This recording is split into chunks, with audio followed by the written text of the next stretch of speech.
Assalamualaikum warahmatullahi wabarakatuh. Nama saya Nur Sharifah Ahmadi Minta Anwar, nombor matrik 046296. Hari ini saya akan membentangkan satu tugasan yang diberikan kepada saya, yakni subjek kajian ilmu tarikat, yang mana tajuk saya adalah pengawalan tarikat yang masyhur di Malaysia. Tarikat yang masyhur di Malaysia ada banyak sebenarnya, tapi yang saya buat dua je. Satu, tarikat Naqsyabandiyah Al-Khalidiyah, yang mana tarikat ni diasaskan oleh Imam Syekh Ishaq bin Muhammad Arif Al-Khalidi Al-Rawi. Beliau merupakan salah seorang tokoh yang terpenting dalam aktiviti penyebaran tarikat Naqsyabandiyah di Pahang. Beliau ni seorang yang gigih dan aktif dalam menyebar dan mengembangkan ajaran ni bersama dengan khalifah dan murid dia. Hasil kerjasama mereka ni akhirnya membuahkan hasil apabila tarikat ini menjadi antara tarikat yang paling terpengaruh berbanding tarikat yang lain. Amalan tarikat Naqsyabandiyah Al-Khalidiyah ni ada banyak. Kita sebutkan satu-satu. Satu, bai'ah. Dimulai dengan berjabat tangan bersama syekhnya. Seorang murid tu dia berjabat tangan dengan syekh, dan syekh tu akan letak kepala atas dan syekh tu akan letak tangan atas kepala murid tu. Bai'ah juga menjadi batu asas dalam melaksanakan sunnah Nabi. Bai'ah ni, kita buat bai'ah ni sebab nak tunjukkan seorang murid ni mengikat janji setia pada syekh dia. Lepas tu syekh ni akan mentalkin murid masa bai'ah tu. Di akhir bai'ah ni syekh akan membaca ayat bai'ah dengan lafaz innal ladzina yubayyi'unaka innama yubayyi'una Allah yadullahi fawqa aydihim faman nakasa fa innama yankusu ala nafsihi wa man awfa bima ahada alaihi fasayu'tihi ajran azima. Yang bermaksud, sesungguhnya orang-orang yang memberi pengakuan taat setia kepadamu, wahai Muhammad, untuk berjuang menentang musuh, mereka bahawasanya memberikan pengakuan taat setia kepada Allah. Allah mengawasi keadaan mereka memberikan taat setia itu untuk membalasnya. Oleh itu, sesiapa yang tidak menyempurnakan janji setianya, maka bahaya tidak menyempurnakan itu hanya menimpa dirinya. Dan sesiapa yang menyempurnakan apa yang telah dijanjikannya kepada Allah, maka Allah akan memberi kepadanya pahala yang besar. Yang kedua ialah talqin. Talqin ni, golongan syekh berpegang bahawa amalan talqin ni merupakan amalan yang diwarisi daripada Rasulullah SAW. Talqin juga satu amalan yang penting yang dilakukan oleh syekh sendiri, yang mana beliau dibantu oleh khalifah mereka. Yang ketiga ialah tawasul. Tawasul diartikan sebagai setiap sesuatu yang telah dijadikan oleh Allah sebagai sebab untuk kita menghampirkan diri kepada Allah, dan sebagai sebab dan sebagai jalan yang menyampaikan hajat kepada Allah. Tawasul juga bertujuan untuk mendapatkan keberkatan, yakni tabarruk. Tawasul juga selain itu, amalan berdoa dan munajat juga ditekankan dalam tarekat di Malaysia, yang mana ia dilakukan sebelum, semasa dan selepas zikir yang ditentukan kepada murid untuk ditunaikan setiap hari. Khatam khawajak zikir. Yang keempat, zikir. Amalan tarekat ni mengamalkan dua jenis zikir qalbi, iaitu zikir isim al-zat dengan lafaz Allah. Yang kedua ialah zikir nafi isbat, yang mana dengan lafaz la ilaha illallah. Pada peringkat permulaan isim zat ni, iaitu lafaz Allah tu disebut pada hati atau secara sir dan tanpa suara sebanyak 5,000 kali setiap hari sehari semalam, dan dia wajib diamalkan tanpa putus. Pada peringkat permulaan ni diwajibkan kepada mereka yang baru nak belajar tarikat. Yang kelima, khatam kawajakan. khatam kebajikan ni dilakukan secara berjemaah dalam bentuk halaqah, iaitu bulatan, yang mana syekh akan duduk menghadap kiblat dan dikelilingi oleh khalifah beserta muridnya sekurang-kurangnya 7 orang. Tawajuh dan tahlil merujuk kepada penumpuan nur zat Allah tanpa disebutkan lafaz. Dia juga bermaksud tanpa disebutkan lafaz tu dikenali sebagai zikir khafi. Hendaklah menghadirkan hati kepada Allah dan menyaksikan keesaan zat Allah. Riyadhah atau suluk. Riyadhah atau suluk juga dikenali sebagai khalwat, iaitu mengasingkan diri dengan tubuh badan. Tarekat ini mempunyai dua bentuk khalwat, iaitu khalwat harian dan khalwat jemaah.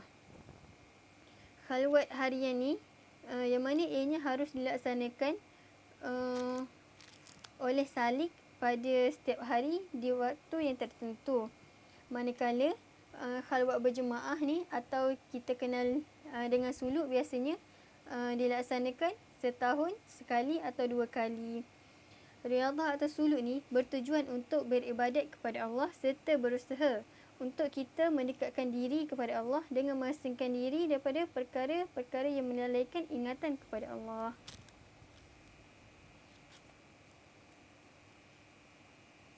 Yang kedua ialah tarekat Ahmadiyah. Tarekat ini disebarkan oleh Syekh Haji Muhammad Said bin Jamaluddin bin Haji Idris. Beliau merupakan seorang tokoh tanah air dalam bidang tasawuf yang berjaya dalam menyebarkan tarekat Ahmadiyah ini. Hasil usaha gigih beliau menjadikan tarekat ini berkembang pesat di Mekah pada suatu ketika dulu dan kini mempunyai ramai pengikut di seluruh negara Islam. Malah tarekat ni juga banyak buka cawangan, termasuklah di Malaysia seperti Negeri Sembilan, Melaka, Kelantan, Johor, Selangor, Terengganu dan banyak lagi. Amalan tarekat yang diamalkan dalam tarekat Ahmadiyah ni ada banyak juga. Yang pertama ialah Fatihah Al-Awrad. Fatihah Al-Awrad ni membawa maksud permulaan semua wirid dan juga merupakan zikir asas yang pertama. Ia dibaca setiap kali berzikir dan ketika memulakan sesuatu pekerjaan seperti solat, membaca, menulis dan banyak-banyak lagi. Lepas tu zikir awrad ni seperti yang anda lihat dalam slide ni, okay, yang bermaksud ya Allah, sesungguhnya aku persembahkan kepadamu di hadapan setiap nafas dan setiap kelipan pandangan dan setiap kelipan yang mengalip dengannya oleh penghuni segala langit dan penghuni bumi dan setiap sesuatu yang ada di dalam pengetahuanmu yang tetap ada atau sesungguhnya telah ada. Aku mempersembahkan kepadamu di hadapan itu semua.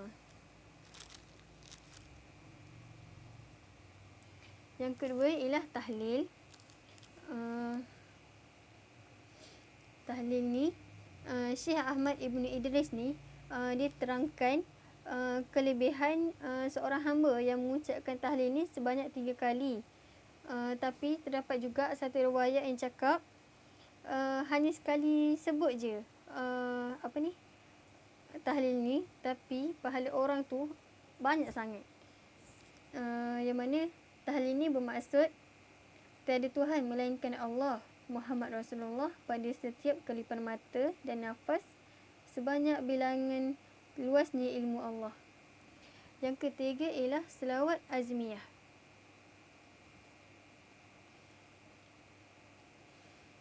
Selawat ni juga Syekh Ahmad Ibn Idris ni terangkan banyak sangat kelebihan dia yang membawa maksud ya Allah, sesungguhnya aku memohon kepadamu dengan cahaya wajah Allah yang maha agung. cahaya Allah yang Maha Agung, yang memenuhi segenap penjuru arasy Allah, yang Maha Besar dan tegak ke atas dengannya segala alam. Allah yang besar, semoga Engkau merahmati ke atas penghulu kami Muhammad yang mempunyai darjat yang maha besar, dan atas keluarga Nabi yang maha besar, dengan kadar kebesaran zat Allah yang maha besar pada setiap kelipan mata dan nafas dan sebilangan barang yang ada pada ilmu Allah yang maha besar. Sebagai selawat yang berkekalan dengan kekalnya Allah yang maha besar, kerana membesarkan bagi hak wahai Tuhan penghulu, wahai penghulu kami, wahai Muhammad, wahai orang yang mempunyai akhlak yang maha besar, dan Allah mensejahterakan ke atasnya dan demikian juga ke atas keluarganya. Ya Allah, himpunkanlah aku dan dia, yakni Muhammad, seperti mana Engkau himpunkan antara roh dan jasad pada zahir dan batin, pada keadaan jaga dan tidur, dan jadikanlah ia, yakni Muhammad, wahai Tuhan,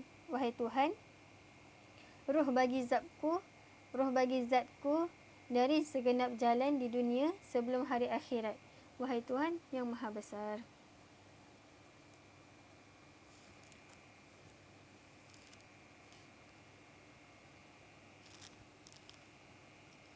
Yang kelima ialah istighfar Al-Kabir.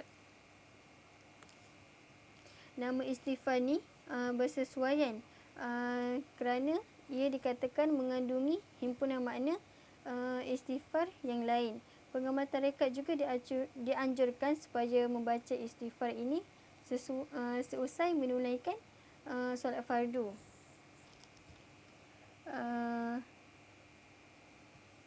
Makna istighfar ini, aku memohon keampunan kepada Allah yang maha besar, yang tiada Tuhan melainkan Dia yang hidup dan yang berdiri, maha mengampuni segala dosa, mempunyai sifat kebesaran dan kemuliaan.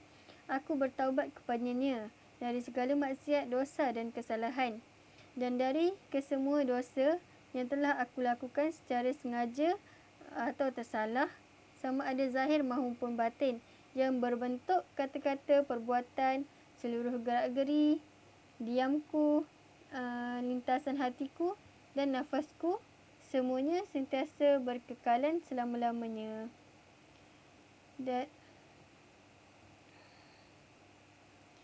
Dari dosa yang aku ketahui dan juga dosa yang aku tidak ketahui, sebilangan apa yang diliputi dengannya oleh ilmu Allah dan yang dicatat dalam kitab dan yang digariskan oleh kalamnya, dan sebilangan apa yang diadakannya oleh kekuasaannya dan ditentukan oleh kehendaknya, dan sebanyak dakwat kalimah Allah seperti mana layaknya bagi sifat jalal bagi Tuhan kami, dan jamilnya dan kamalnya, dan sebagaimana yang dikasihi oleh Tuhan kami dan Dia redai.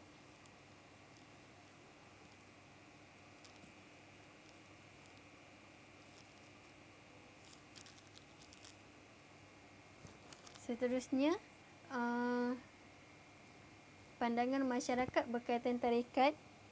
Saya dapat lepas saya interview sesetengah orang melalui Google Form je. Okey. Pandangan masyarakat berkaitan tarekat. Pada pendapat anda, apakah tujuan tarekat diamalkan? Jawapan yang dijawab oleh Azizah berumur 50 tahun, bekerja sebagai suri rumah. Beliau jawab, tujuan tarekat diamalkan ni untuk mendekatkan diri kepada Allah dan memperbanyakkan amal ibadat untuk dapat redha Allah. Akan tetapi seelok-eloknya kaji dahulu latar belakang tarekat yang diamalkan supaya tidak terpesong. Berguru dengan orang yang salah boleh pengaruhi akidah kita. Seterusnya, apakah yang anda faham berkaitan tarekat? Soalan ini dijawab oleh Syafiq Luqman, berumur 27 tahun, yang bekerja sebagai tukang cuci. Beliau jawab, tarekat bermaksud membersihkan jiwa dan menjaga hawa nafsu untuk melepaskan diri daripada bentuk ujub, takabur dan riya.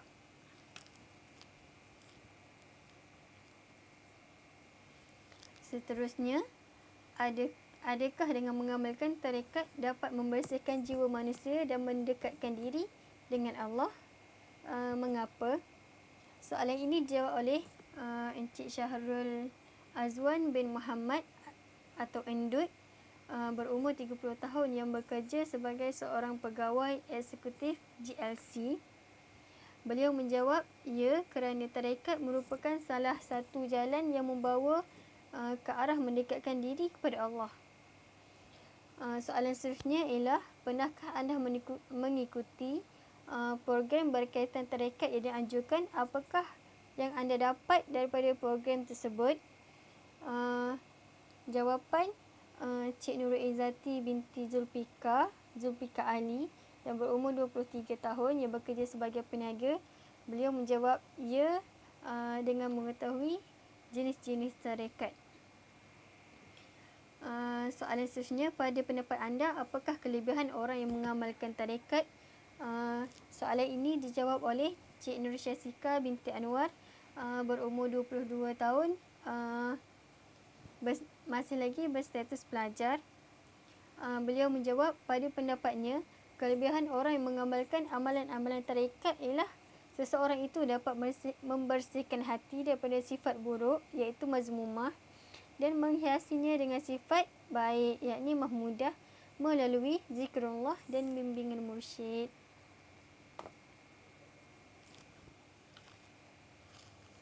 Soalan seterusnya ialah, adakah tarekat masih wajar untuk diamalkan? Soalan ini dijawab oleh Encik Abdul Mubin bin Abdullah yang berumur 23 tahun yang bekerja sebagai guru kafah.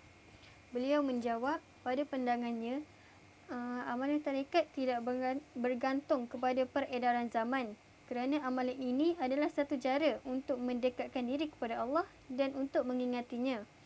Tujuan seseorang melibatkan diri dalam amalan tarekat ialah untuk menghadirkan rasa cinta dan kemanisan iman seseorang dalam melakukan ibadah kepada Allah, bukan kerana sesuatu perkara. Oleh itu, amalan ini wajar untuk diamalkan tak kira bila atau di mana. Soalan seterusnya ialah, apa pandangan anda terhadap individu-individu yang mengamalkan tarekat seperti Ahmadiyah, Naqsyabandiyah dan lain-lain? Soalan ini dijawab oleh Muhammad Yusri bin Mat Jusuh yang berumur 25 tahun yang bekerja sebagai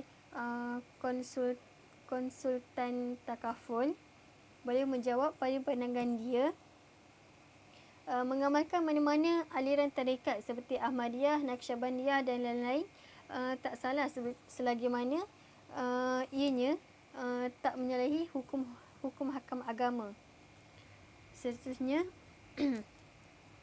soalan seterusnya, pernahkah anda mendengar isu-isu perkara berkaitan tarekat?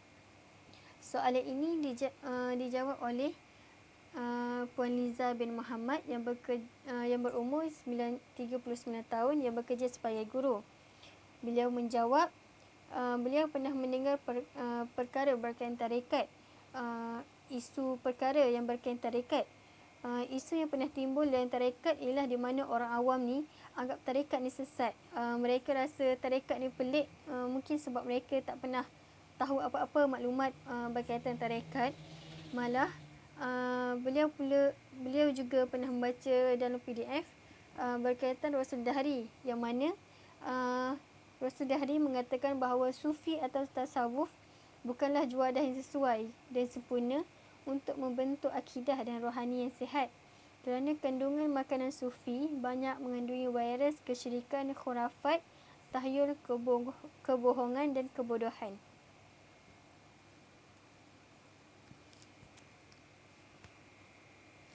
Soalan seterusnya, bagaimanakah cara anda mengenali seseorang itu mengikuti amalan tarekat?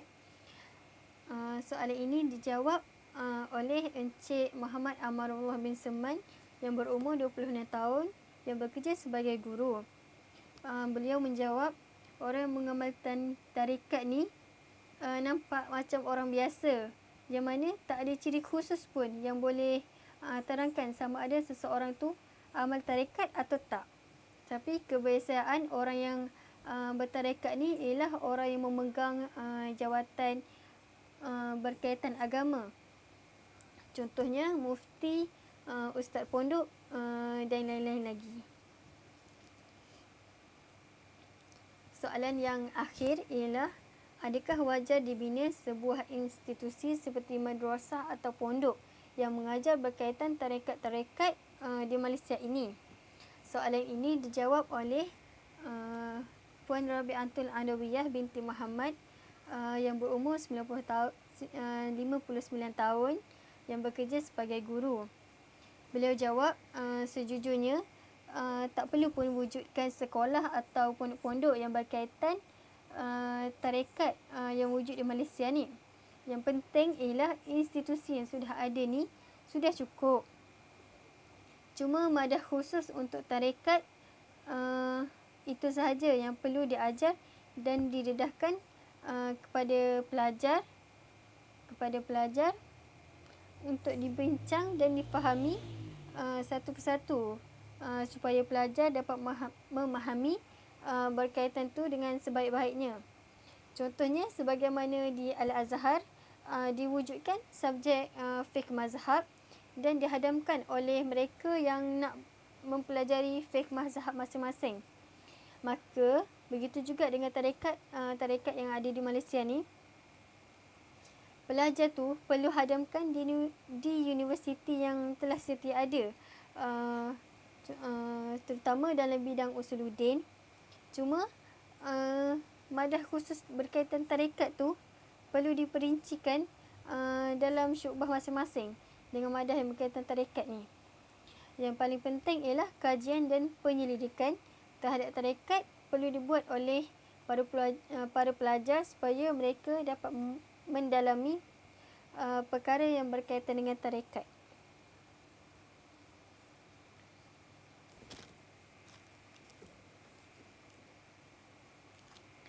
Kesimpulan yang saya dapat daripada hasil kajian ilmu tarekat yang telah saya jalankan ni, tarekat yang diamalkan ni haruslah menepati ajaran Al-Quran dan As-Sunnah.